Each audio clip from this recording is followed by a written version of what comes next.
So I was pleasantly surprised that most of the parents so far, we have another week of this, are like, well, my kid's 3.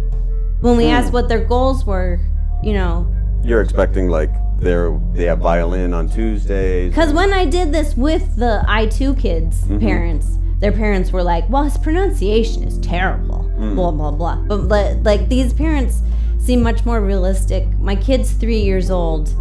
I want them to have fun. I want them to feel like school is a safe place to be. What's the cost range between the two? I know they're both pretty pricey for They're both parents. very pricey. Our kindergarten is, I'm not sure of the exact prices. It's not a state supported kindergarten though, so it is like you have to pay to go, and then the bilingual program I think is like 4 times what the normal program is. But I mean, like, are there families, or is one a Lexus family and the other's a, I would generalize and say that the parents at this school are also wealthy. Right. They all, like, a lot of them where we met was nearby the school, and they like revealed that's their second apartments because it's convenient to the school. Right. But they actually live somewhere else. So like if a lot of people that gives you like a big clue that they're not impoverished. Right. A lot of people in this town have a second house, but like a country house.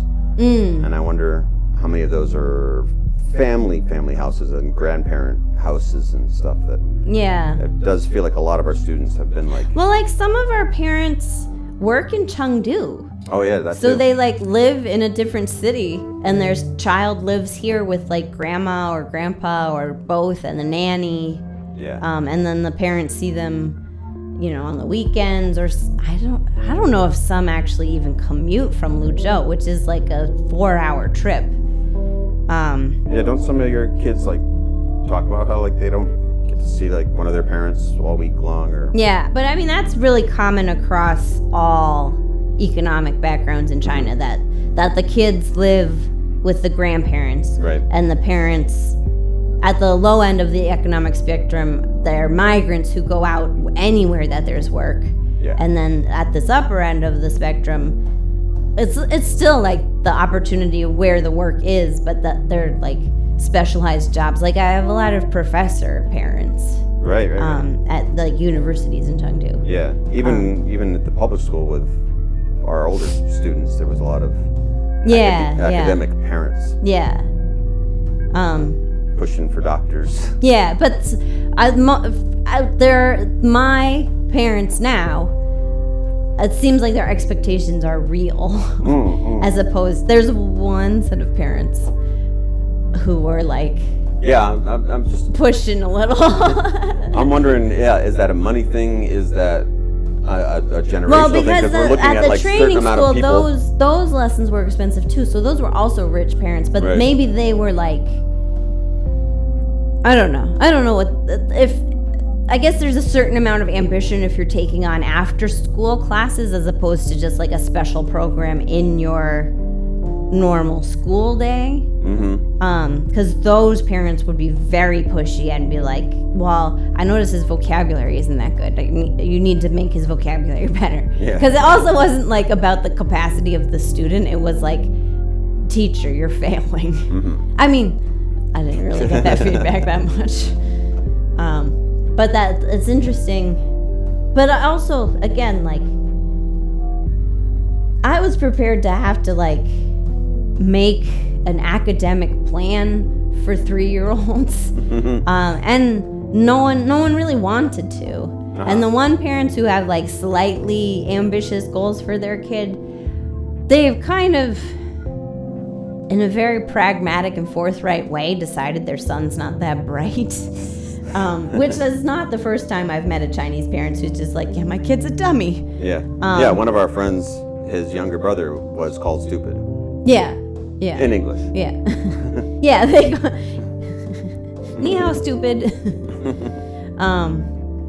But so they got him like drawing lessons, which he likes drawing, just to help him like improve his focus, which I wrote as feedback on his last monthly report, and now I'm like, I'm never writing negative feedback on his monthly report again, because I did tell them we're not supposed to or I'm not supposed to. Carly is, as a Chinese teacher, is allowed to give a little more pushback, while still being polite.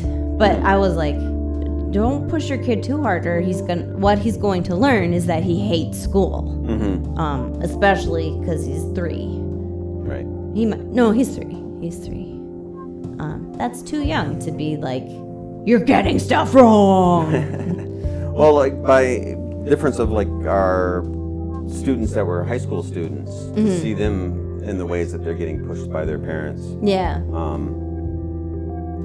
Like I wonder if it's just because, I mean, I guess we expected that age to be like across the board of like, yeah, you're going to have virtuoso children taking gymnastics at 3 years old or whatever. Right, but like, right. The high school students that we saw were getting pushed so hard, and they were looking forward to college because everything was supposed to let up for them. Right. Before the big get married and then your life is over. Then have babies and do this to them. Yeah. Yeah, because I mean, there's a very real mental health issue.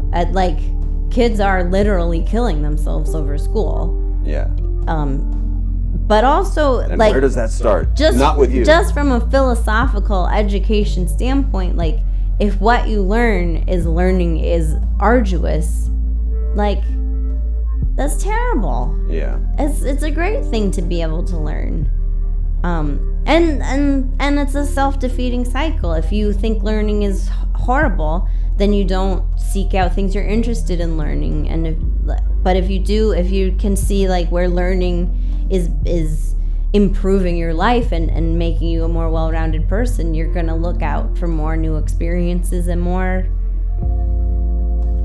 I would say I'm surprised with our experience of the students here, how not just necessarily they have to be that they are studious, but that they actually really do enjoy. I mean, there's not much else for them to do, really, especially when they get into the older kids. But that really is once your kids are at your age getting over the fear of being at school. Yeah, that's what they do. They're right. Yeah, they're excited to like you're saying, teachers coming over for dinner. Woohoo! Yeah, yeah. Yeah, at the kindergarten age, part of what's fun about kindergarten is that the kids like being there. Right. Whereas when I was teaching middle school, I had a frustrating time with the lower classes, but they're tracked, so it is the smart kids are the high performing kids are in these classes, and the low performing kids are in these classes. Right. And the low performing kids are even they're going to drop out as soon as compulsory education is done, which is at 14, I think. Right. Not all of them. Not all of them too, but some of them are working is better than this. And it wasn't enjoyable to teach people who didn't want to be there. Yeah. And you could say, well, it's my job to make them want to be there, but I'm not Dangerous Minds. There's a limited amount of power I have in that situation. And I tried my best to make my class fun, and I do think I reached some kids, but that's not as fun as Teacher Emily! But I was surprised how many more kids were interested in something like Kite Day. If I was in high school, and there was Kite Day, blow it out your ass. I'm cutting that day. These kids were totally psyched, and everyone had some classes were really trying hard to build their kite. Yeah. And other were just kind of throwing together some pipe cleaners or something. But having a whole fun full day with an entire high school that's the size of a university, where almost everybody is totally, they're not in class, so they're excited, but they're actually been working for weeks on their kites and school spirit. They don't have other things to do. Right. They, especially at our middle school, they lived at school. They don't have TVs. I don't think they're allowed to have their phones, or their phone use is limited. So Kite Day is a break from classes. Yeah. And it's otherwise I'm sure there are a couple kids who stay home and sleep because they are actually exhausted. Yeah. But that's a big. And some of them can not sneak out, but they jump on the bus and go back to their parents' house in the city. Right, but they have to have permission to do that. You actually have to have you couldn't actually leave campus if you didn't have permission. Yeah.